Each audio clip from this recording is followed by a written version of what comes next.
Teen hierdie stadium van jou graad 12 jaar, behoort jy nou al redelik alles te doen het wat jy oor gaan eksamen skryf. So jy behoort vaardig te wees of blootgestel te wees, ten minste aan al die vaardighede van graad 11 en graad 12 waaroor jy gaan eksamen skryf.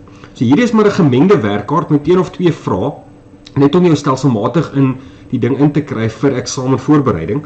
En ons spring weg met vraag 1, wat jy sal sien is 'n gewone graad 11 parabool. As jy kyk na daardie vergelyking, is 'n gewone standaard parabool, wat nou maar net bietjie links en regs geskuif het, en vraag 1a sê teken hom. Dan as jy gaan kyk na vraag 1b, dan praat hulle nou daar van reële wortels, en hulle praat van reële wortels met teenoorgestelde tekens. Onthou nou maar net, daar waar die parabool deur die x-as gaan, is mos die x-afsnitte. En dit is presies dieselfde ding as die wortels van die vergelyking. En wat jy moet onthou is, as ons nou kyk na 'n positiewe parabool, as hy byvoorbeeld onder die x-as gaan draai, die 2 x-afsnitte is ongelyke wortels.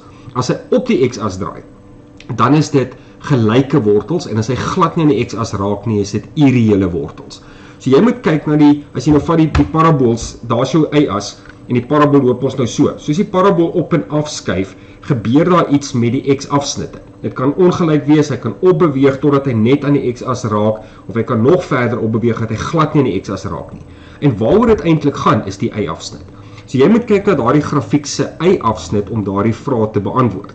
En dan vraag C, sê hulle dui aan op die grafiek met behulp van hoofletters A en B. Onthou is 'n belangrike instruksie wat hulle daar vir jou gee. Jy kan dit nie aandui met enigiets anders as 'n A en 'n B in hoofletters nie.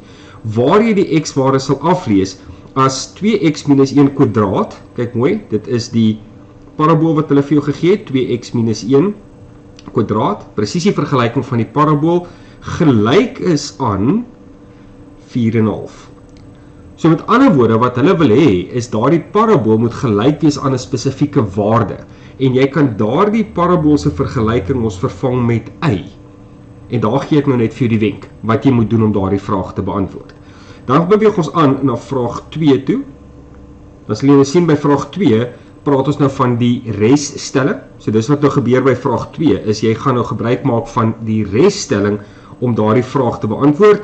So dis die wenk wat ek daar vir jou moet gee, is jy moet weet hoe werk die resstelling, want jy het hom in elk geval nodig vir differentiasie, vir die teken van derde graadse grafieke. So jy behoort vraag 2 te kan doen deur middel van die implementering van die resstelling. En dan as jy gaan kyk na vraag 3, dan lyk dit soos 'n vraag uit differentiasie, die maxima en die minima of 'n tempo vraag. Maar eintlik is vraag 3 ook maar net 'n parabool. Onthou dit, dis 'n paraboliese vergelyking wat hulle daar vir jou gee, en jy moet daardie vergelyking kan vat, en jy moet hom kan interpreteer volgens die y-afsnit en die x-afsnit. En die y-afsnitte van daardie grafiek is eintlik, of nie die y-afsnitte, die draaipunt se y-koördinaat is die hoogte. Die x-afsnitte is letterlik op grondvlak, want hulle sê vir jou, hy skiet hom op van grondvlak af, hy draai en hy kom weer terug.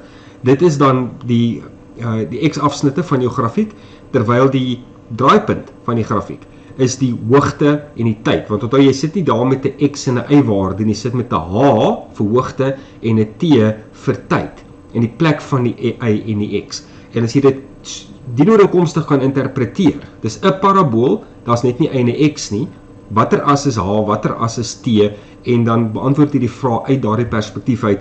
Dan sal jy sien dat selfs 'n vraag soos daardie is eintlik maklik om volpunte voor te kry, want daar's niks vreemds daaraan behalwe die manier waarop hulle dit vir jou gee nie.